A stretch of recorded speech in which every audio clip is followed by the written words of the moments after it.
Om Vishwam Darpan Drishyamana Nagari Tulyan Nijantargatam Pashyannatmani Mayaya Bahiribodhutan Yatha Nidraya Yasakshat Kurute Prabodha Samaye Swatmanamevadvayam Tasmai Shri Guru Murtaye Namahidam Shri Dakshinamurtaye Bijasyantarivangkuro Jagadidam Prangniर्विकल्पं पुनः माया कल्पित देशकाल कलना वैचित्रचित्रीकृतम् मायावीव विजृम्भयत्यपि महायोगी वयस्वेच्छया तस्मै श्रीगुरुमूर्तये नमः इदं श्रीदक्षिणामूर्तये तस्मै श्रीगुरुमूर्तये नमः इदं श्रीदक्षिणामूर्तये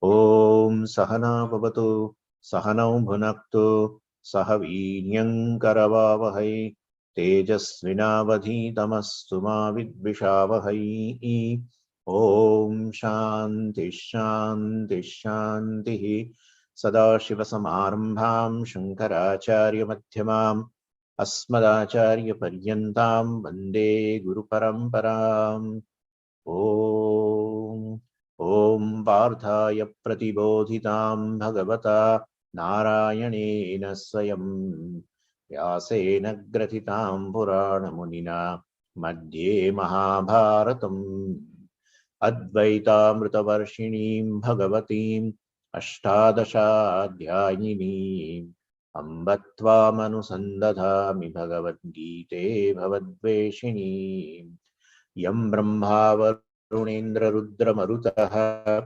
Stunvandi Divyaistavaihi Vedai Sangapadakrammo Panishadaihi Gayanti Yam Samagaha Dhyanavasthitatan Gatena Manasa Pashyanti Yam Yoginaha Yasyantam na Vidussura Suraganaha Devaya Tasmai Namah Devaya Tasmai Namah.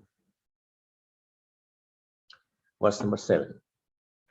Jitatmanah prashantasya paramatma samahitah shitoshna sukha dukkheshu tatha manapamanayoh. So in this 6th chapter, right now we are seeing verse number 7. Verse number 1 to 9 is a preparatory steps for Nididhyasanam. And from verse number 10, Bhagavan is going to talk about how to do this Nididhyasana in a traditional way, how to sit, etc. And for a general discipline to prepare oneself, one's mind for this Nididhyasana, for the Dhyanam, Bhagavan has talked about the Karma Yoga in verse number 1, 2, 3. As a general discipline, we call it as a Bahiranga sadhana also. And in verse number 4, then Bhagavan said, well, once you have prepared your mind for Nididhyasanam, now you can reduce your activity. You can, that's how Bhagavan said, once you are Yoga Rudha. Yoga Rudha means Dhyana Yoga Rudha. Once you are a best candidate for Nididhyasanam, then Karma Yoga has done its job. Then you can reduce your activity, etc. That also has been talked about.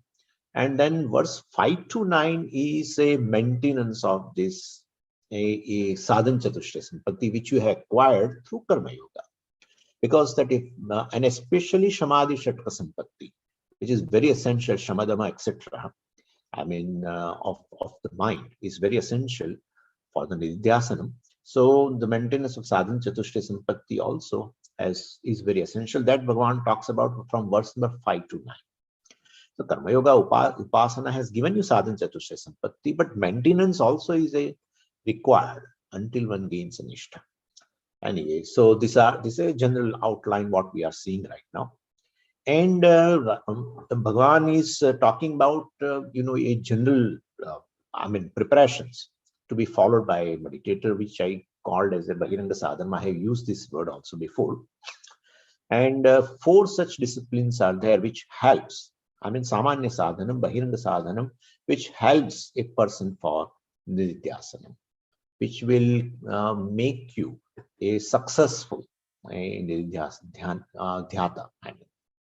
The first Bahiranga sadhanam is say learning to maintain a balanced mind during day-to-day transaction, which we call samatva.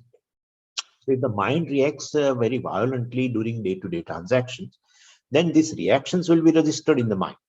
And then when you sit in meditation, well, this registered reaction will again be replayed and will not allow you to carry out, to do the nididhyasana, to do dhyanam.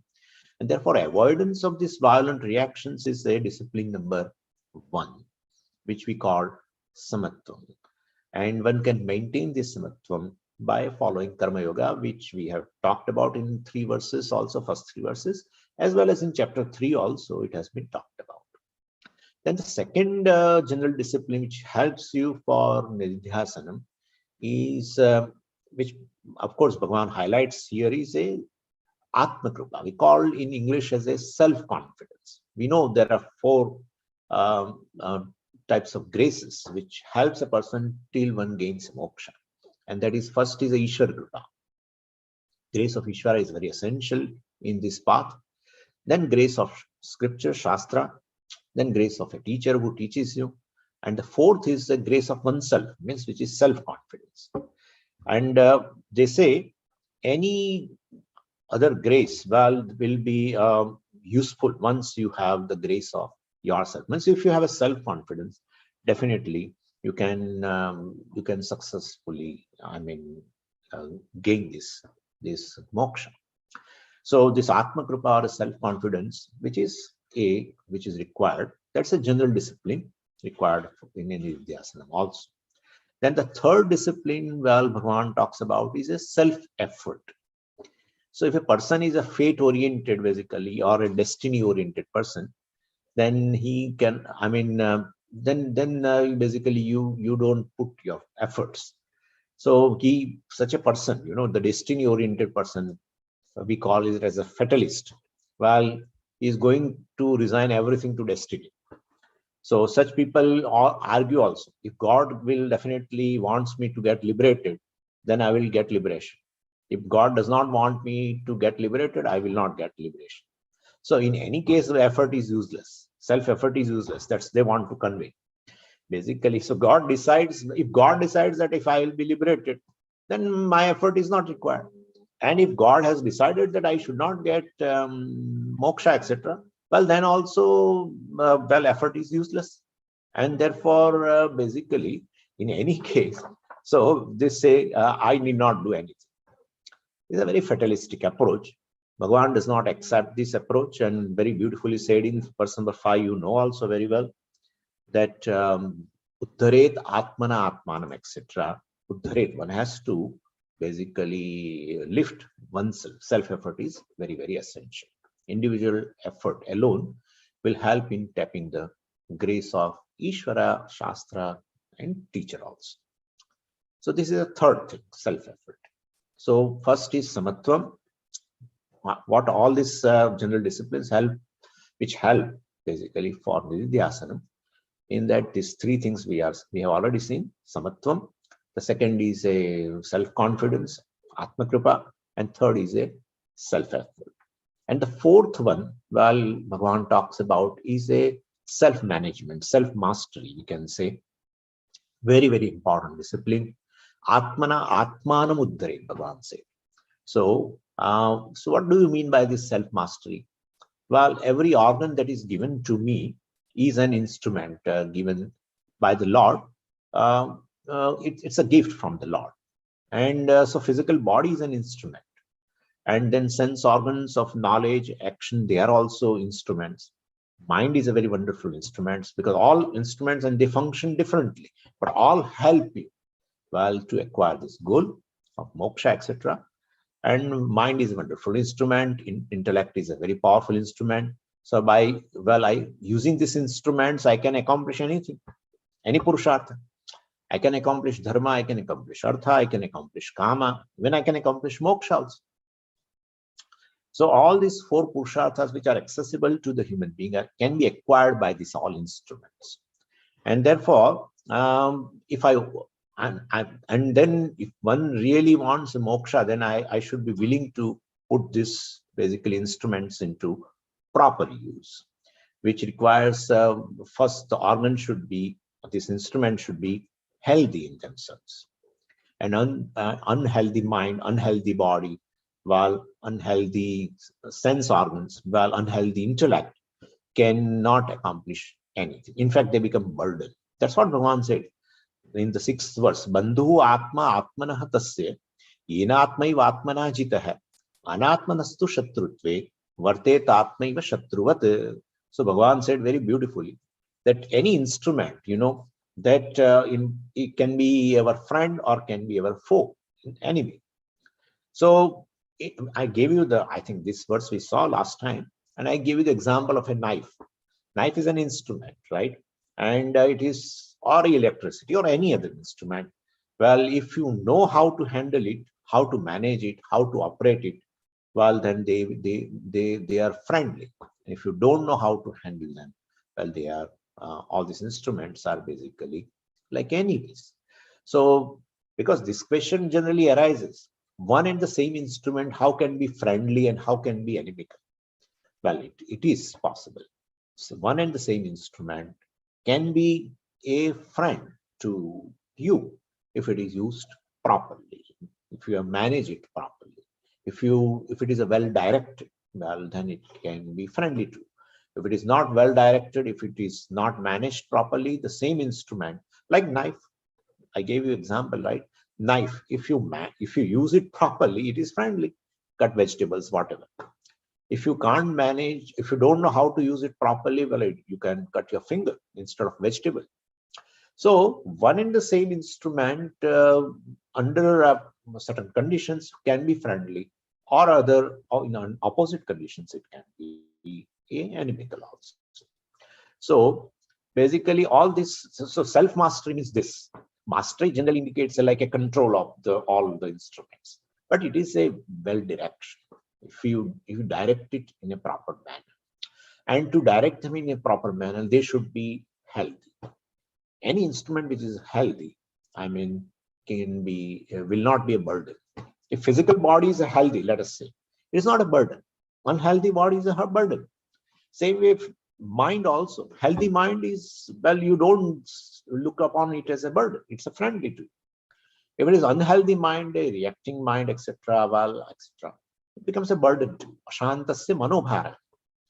So in this, the fourth discipline which we are talking right now, self-mastery, etc., means refining your instruments, making them healthy. And not only that, there is another factor also in this self-mastery. Well, basically, I mean, all the organs or the instruments must function in coordination. So otherwise, the effort of even though all the instruments are healthy, but a coordination is required. Otherwise, the effort of one instrument will be neutralized by the opposite effort of another instrument. And therefore, like I can give you an example. Like you are attending right now a class. So basically, you have decided, do you want to attend a class? So that decision is of intellect, right? And therefore, well, intellect has decided, and you have attending online, let us say, or attending a live class, etc. And well, then you are there. And then the second instrument, that is mind, which is required here when the words of a particular acharya comes out. So mind also should cooperate, right? And so mind should, if mind does not cooperate, then basically a mind should be relaxed. A non-wandering mind is required. So intellect has decided and you are attending also, but mind is not cooperating and it is wandering around. Then definitely this thing is not going to work out. So coordination, integration of instruments is also required. So if mind refuses to, well, basically cooperate with you and it wanders all over, then definitely it is not going to work. So refining the instruments, body, mind, sense complex, how to refine, I have already talked to you in the last class. And then integration of all the instruments, physical body, mind, senses, etc., is also a part of a self-mastery. So this is, I mean, these are the 4 Bahiranga sadhanam, which helps you for nidhyasana. First is equanimity, samatvam. Second is a self-confidence. We can say atma kripa. Third is a self-effort, prayatnam. And the fourth is this self-mastery. So basically, and Bhagavan uses the word atma here. Self-mastery means, what is self? Right? Atmana atmanam uddharet, etc. Bandhuhu atma atmana. But then shatruhu atma atmana. What is this atma? What is this? So basically, or then we said atma means a body, mind, sense complex. Is an atma. That is the meaning of the word atma. Okay, so this is what a just general introduction. And now we are seeing 7th verse. Now here Bhagavan says jitatmanaha prashantasya. Suppose a person follows all these 4 disciplines. He has a samatvam. In varieties of the situations during waking state, he does not react violently, and therefore in his mind there are those experiences have not resisted any these reactions, and so he has a samatvam. Basically, we are going to see samatvam from 7th verse onwards. Samatvam towards what? People ask. Samatvam towards 3 things basically. So equanimity towards, free from this all reactions towards situation. Second is towards objects, and third is towards people, right? And therefore, such a person who has this equanimity, who has this self-confidence, who puts effort to gain moksha, and who has a self-mastery, who has refined the instruments which he has, which has been given by the Lord as a gift, who has refined them, so such a person is called jitatman by Bhagavan. Jitatman. So he has a self-mastery, and such a person, what will be prashantas? So as a consequence, if these things are there in your mind, his mind is prashanta, a person whose mind is generally relaxed naturally. So he is free from violent turmoils, etc. at the thought level, free from stress, strain, you can say all this, and or extrovertedness also. Such a mind is called prashanta, jitatmanaha prashantas. What is the advantage for him? Swamiji, but what is a jitatma? What is atma? Meaning of the word atma? I'm coming to that, and because Bhashyakara himself will give you the meaning of the compound, etc. And so we'll see that also. But this is the person who has this, whose mind is, having this equanimity, and who is having a self-confidence, etc. Like he's called a jitatma. And what is the advantage for him? Well, paramatma samahitaha. Paramatma samahita. For such a person, recognizing the self, recognizing the reality of oneself is very easy, because he can make use of the scriptures to his advantage, and knowing the atma is actually a easiest job, frankly speaking, because anything other than to know, anatma, etc., you cannot know, in fact, anatma in totality. More you dig into that, right? More you analyze anything in the world, more the areas of ignorance actually open up. And therefore, knowing the atma is I will explain you. Knowing the atma is comparatively easy than knowing the anatma, etc. So, because knowing the atma, how can you say, knowing the atma is very easy? Because the scriptures basically reveal atma is none other than the consciousness, which is available all the time. If it is not available all the time, then knowing requires a lot of effort, but it is available all the time. If it is some kind of a mysterious object, basically, then which is available at a particular time in a particular state of a mind, etc., then definitely you require a lot of effort. So there are many mysterious experiences talked about, which require meditation and going to a different level of a mind, etc. And only when your mind is at that level, you can experience that particular object, which is very mysterious, etc. So they talk about experiencing different lokas, they talk about certain devatas, etc. They are not naturally available now. So mind will have to go to the different state, like a samadhi, etc., to experience that mysterious thing. Whereas the atma, the truth of oneself, scripture reveals is something which is available all the time, not in a particular state of the mind. So Upanishads point out that the Atma does not require basically going to any other state of the mind. So what is Atma then? Well, Atma is the conscious principle which is available in all particular states of the mind, whether it is a waking state, dream state, deep sleep state, or even a samadhi also.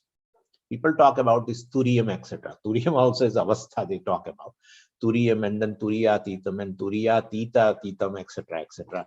Well, whatever be the state, any state, and we call it as a state of experience, that itself happens because of the Atma. And therefore, Atma is something which is available all the time.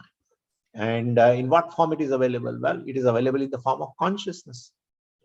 And and what we are asked to do is, this consciousness is available, which is along with the what we should do. If it is available all the time, well, I don't require your class.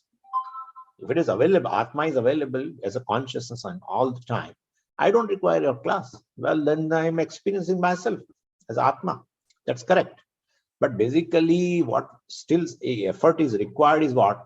Consciousness is available along with the thoughts in the mind. So we have to turn our attention basically from the thought aspect of the mind, the changing aspect of the mind, to the changeless consciousness. So like I can explain you now, as you are listening to these words right now of me, in your mind there are two things basically.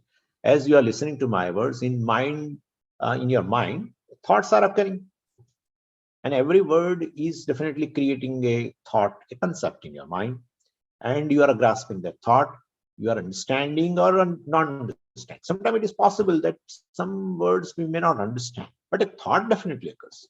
Sometimes you understand also, but you do not accept it. All these things is possible. So thoughts are variable. And basically, in and through all variable thoughts, there is one non-variable principle, constant principle, and that is the illuminator of thought. That is, well, none other than this consciousness principle. And well, because of that only you are saying, I am conscious of this thought, I am conscious of that thought, I am conscious of this thought, I am conscious of that thought. You are able to say that also.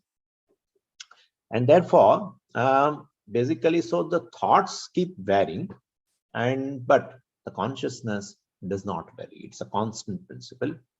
And we can give an example also. Like what? Like the light which is pervading this hall, let us say. So the people are coming and going. Suppose in a hall, people are coming and going, but in and through this arrival and departure of the people, what is a common factor? And that is the light, because of which, well, I'm aware of the people who are coming inside, because of which I'm aware of people who are departing the hall, etc. So there is one principle which is ever available in the hall, is this light. It's a common factor. Same way here also, various thoughts, let us say they are like a people, various thoughts are coming in my mind, various thoughts occur, various thoughts depart, like like from the hall. But the consciousness principle is like a light which illumines all the thoughts. And so thoughts are variable. The constant principle is this consciousness. And what is that consciousness? Is I, because you are saying I am conscious of this thought. Well, that thought has gone, now this thought is there. That thought has gone, now this thought is there. So that consciousness, you are connecting not to any other thing but to the I. So you are this invariable consciousness. That is called Atma. And that is all the time there, either a waking state, either a dream state. Well, in deep sleep state, there is an absence of thought. That also is illuminated. That's how in the morning we are able to say. So basically, in all experiences, one non-variable principle is there, and that is Atma, that is you, consciousness. And therefore, it is very simple to know the Atma, basically, compared to any object. Object may be remote also. We may require a lot of effort, and still we may not be able to know the object in total. Whereas you can know the Atma in totality, that you are just a consciousness, nothing else. Therefore, I am saying it is very easy to know. Well, but only thing is, well, our attention should go Well, from the thoughts to the consciousness, that is required. Anyway, so basically we need not go to any mysterious state, particular state to recognize consciousness. It is available in the most ordinary waking state. Also, what is required is only the tuning the attention from the thought to the consciousness. And we can take another example also, like when I ask you, what is there? Well, you will say this is a hand. When I ask you what else is there, you say there are lines here, right, on the hand. What else is there? You say there are nails, let us say. Also, you will say everything. If I ask you something more, you will say something, your hair also. So you will say everything except one thing, and that is you will not say, which is actually most important, because of which you are able to see hand totally, but that you never utter, which is common and most important, and that is light. So this is what is happening. So basically, when I talk about the light, well, you are not experiencing a new thing. When I say, well, the most common principle here, when you are seeing my hand and you are seeing my nail and hair and you are seeing the lines and you are seeing just a hand, everything, well, when I say, well, and then when I say the most common factor which you are experiencing is a light, then when I say that, you are not saying, oh, we are now experiencing a new thing. Only I have turned your attention to something which is all the time experienced by you. So basically, my words are not introducing a new principle. My words are basically only turning your attention to already evident light. Same way, here Vedanta also revealing a new, not revealing a new atma or something. Vedanta is turning your attention to the already ever evident consciousness, which is your reality, which is essence. But then why should I turn my attention to that? Because at present, basically, my attention is to the thoughts which are occurring in the mind, and either I am worried or some other kind of thoughts. Anyway, great thought, this thought, good thought, bad thought, etc. We say.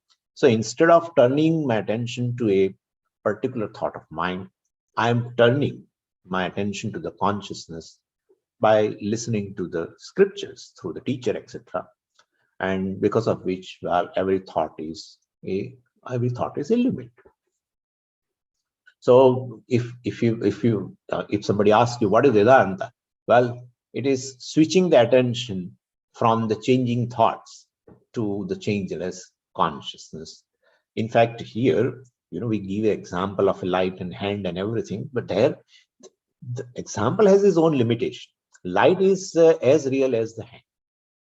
But here, the thoughts arise, they are non-separate actually. Thoughts are non-separate from the consciousness. Mind is non-separate from the consciousness. Everything is non-separate from consciousness. Anyway, so everything is pervaded by consciousness. So thoughts are non-separate from the consciousness. But due to ignorance, self-ignorance, our attention is towards the thought. Here I am using the word attention, you should understand as an identification. But people are sometimes tired of a one word, identification. So we say attention. So I identify with the thoughts. I thought, other thoughts, whatever occur in the mind, you identify as yourself. That's an attention towards thoughts. And now, when you say Tattvamasi, etc., well, then listening to Mahavakya, etc., your attention goes to the truth of the thought, basically, because all thoughts are non-separate. Like the wave, any wave is a non-separate from the water. There's nothing but the water. So your attention goes to now consciousness. Your attention is whose attention? Is Ahankara's attention. Ahankara is the same component. This as the truth of Ahankara is this consciousness. Ahankara means not just I thought. I thought well, along with this manifest consciousness and that consciousness. It's a composite entity. So very I now pays an attention to the consciousness, which is the truth of even this I thought. And whatever occurs in your mind also, you identify with that. So this is the thing, and that is called, and basically it requires, and the turning this attention is possible only when the mind is relaxed mind, calm mind, a settled mind, we can say. Mind which is turbulent, which is extrovert, which is bothered about, and all the worries, etc., anxieties, it cannot pay attention to this changeless consciousness. So a lot of effort is required to enjoy the relaxed mind. That's what karma yoga, etc., does.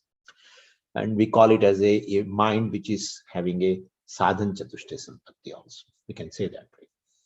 A highly dynamic, and active active mind, result-oriented mind, and extrovert mind. Well, that is not relaxed actually.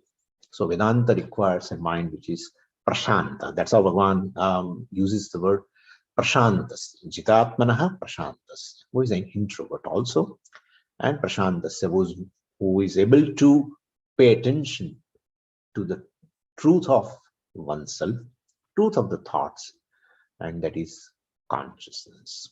So that's how Bhagavan has used the prashanta, prasannanta karanam. We'll see in the Bhashyam. So first of all, well, one should definitely listen to the teacher. For that itself, relaxation is required. An extrovert mind cannot definitely listen. So Bhagavan tells here the mind is relaxed. Paramatma, for such a person, Paramatma samahita, the self which is none other than this consciousness, and while it obtains in all the thoughts. That's how in Kenopanishad very beautifully said, Pratibodha viditam matam amrutatvam hi vidate. Pratibodh, bodham prati yad viditam. In every cognition, one recognizes this non-variable consciousness. All the thoughts are non-separate, they are mithya, and the consciousness which manifests in the thought, well, basically is also mithya, definitely. But the truth is the consciousness of every thought, or even a reflected consciousness. Also, the truth is this consciousness alone.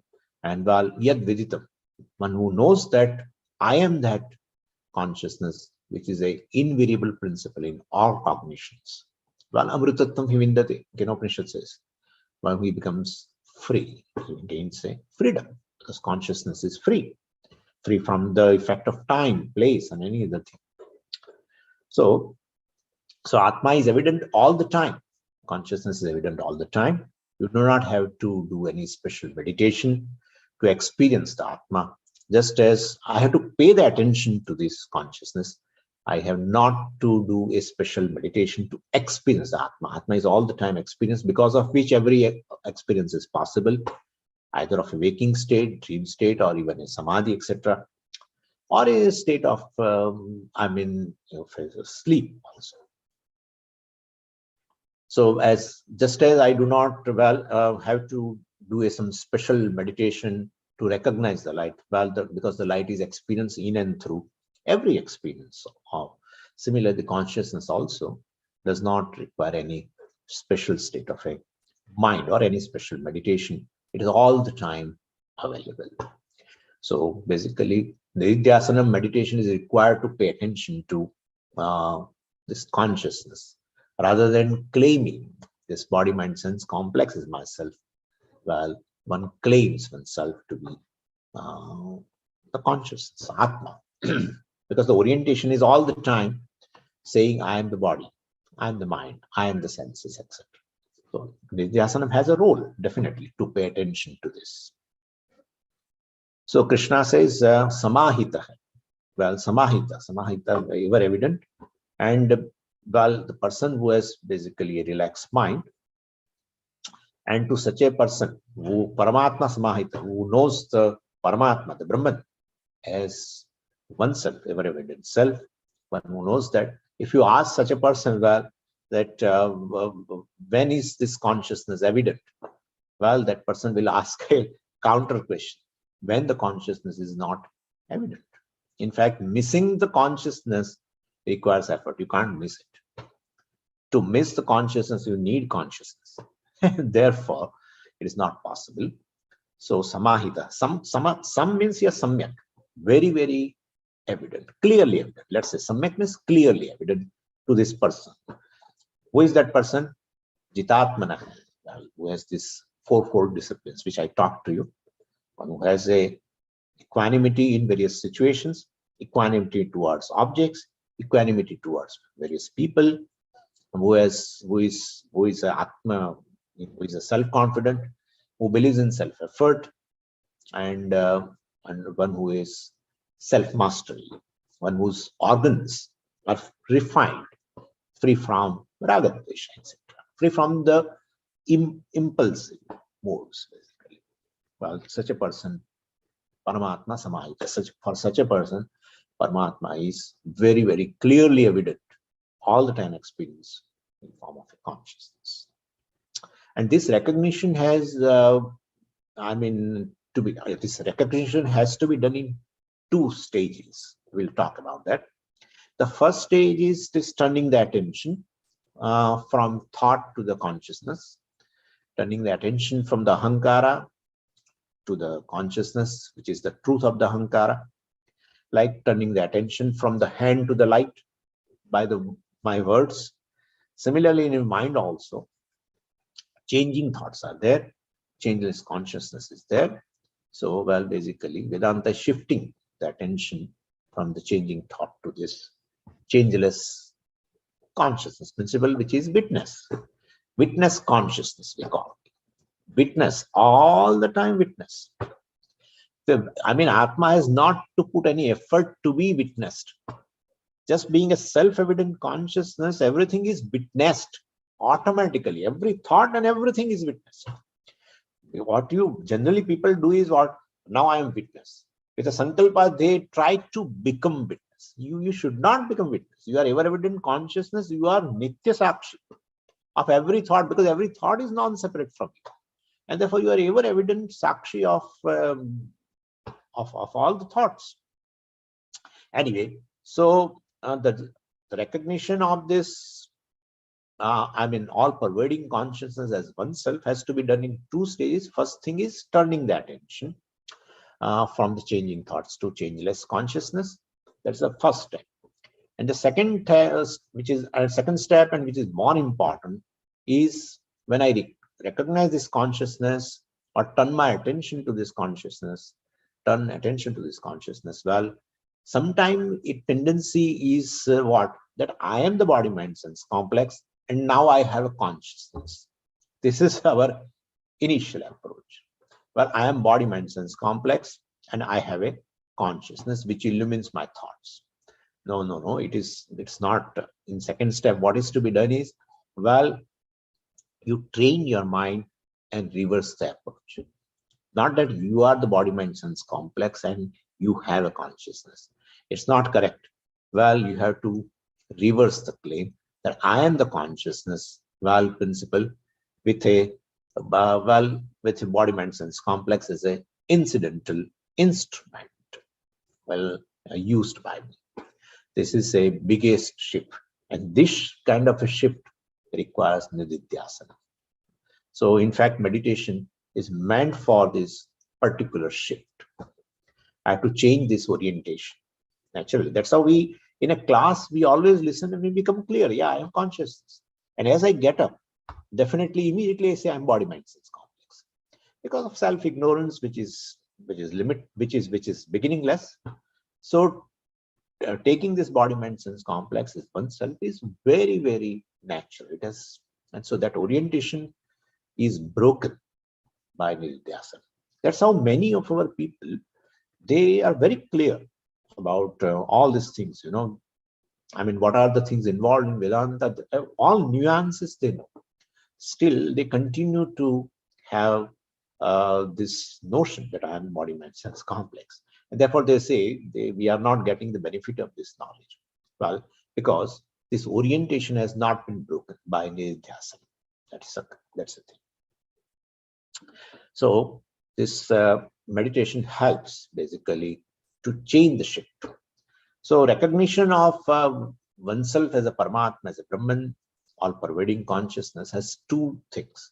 First, turn attention from the changing thoughts And turn attention means basically turn our attention from the changing thoughts to changeless consciousness. And the second thing is, well, definitely saying that I am the consciousness with a incidental body mind sense complex. Like I am water with an incidental name and form called wave. So definitely, and so this is I mean, Nidhyasanam has a role in this shifting the erotic orientation.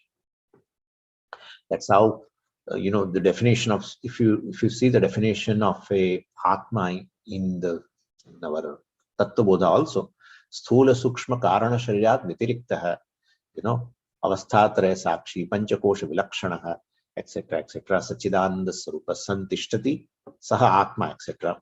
Well, so there also we can avasthatraya sakshi.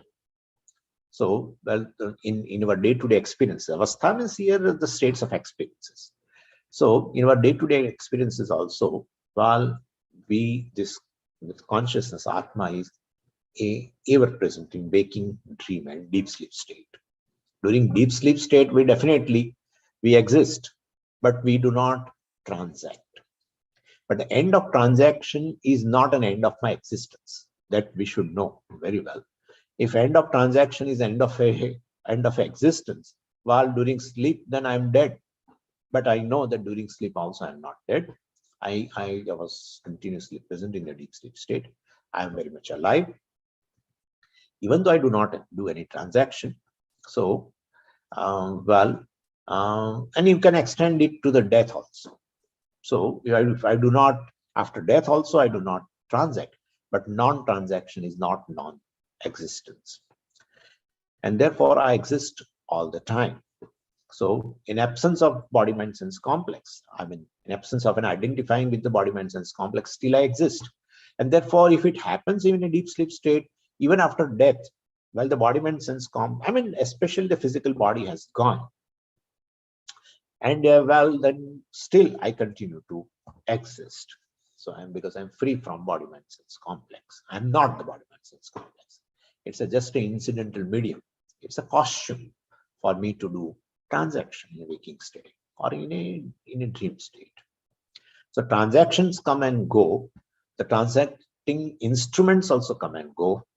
I, the consciousness, am eternally present, unaffected.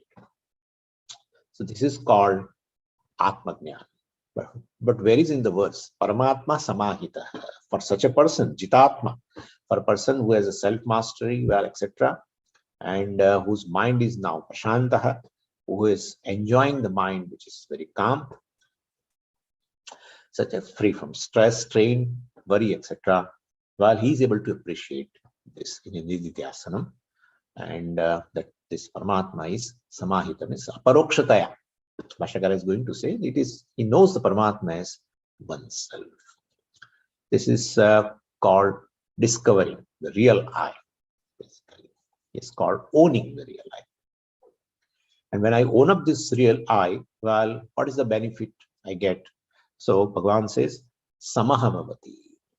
So we have to supply. Actually, it is not there. If you see in the words, jitatmanah prashantasya paramatma samahitah shitoshna sukha dukkheshu tatha manapamanayoh. Then, but what is that? There is no verb there. So, shitoshna sukha dukkheshu tatha manapamanayoh samaha bhavet at bhavati, let us say. So, samaha bhavati means this wise person, well, now, who is claiming the Paramatma as oneself, is unaffected. Samaha means unaffected. He is unaffected. In what? By what? Shitoshna sukha dukkheshu.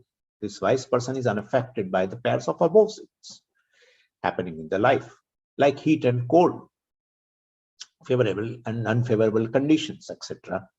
And none of them will shake him. And not only that, he says, tatha manapamanayoho. And manam and apmanam is a very big issue, right? Where we are very worried about this our social status and respect and honor and dishonor and etc.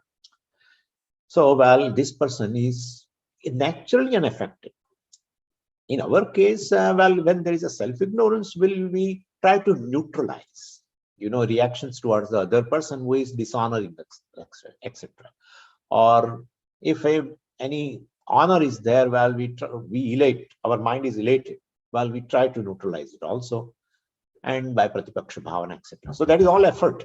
But for a wise person who knows that I am a all-pervading consciousness and which is unaffected by any kind of a pairs of opposites, who is establishing that through nididhyasana, definitely he is unaffected very naturally. These pairs of opposite do not affect such a person naturally. For us, for a sadhaka, for a seeker, definitely who has not gained such clarity and not gained the nishtha, etc. For such a person, definitely needs an effort to keep his mind unaffected from these pairs of opposite. But for a jnani, it is just a natural thing. He is able to, even dishonor, etc. He is able to basically, he is not affected, let us say. So, shitoshna sukha dukkheshu tatha, in the same manner, manapamana yoho, in a case of honor and dishonor, shita ushna sukha dukkha. Sukha dukkha means a favorable and unfavorable situation. Shita ushna, heat and cold, and honor and dishonor, in all these pairs of opposites, is samaha bhavet or samaha bhavati. Bhavet, it's not proper, samaha bhavati. Well, he is unaffected naturally. That samaha bhavati we have to supply. Anand Giri says that you have to supply it. So this is a thing. So this is the word, the meaning of this words. Now, the next verse and little bit of bhashyam, well, we'll see in the next session after, let's say, 30 minutes. Om Purnamadav Purnamidam Purnat Purnamudachyate Purnasya Purnamadaya Purnameva Vashishyate. Om Shanti Shanti Shanti Harihi Om Shri Gurubhyo Namaha Harihi Om.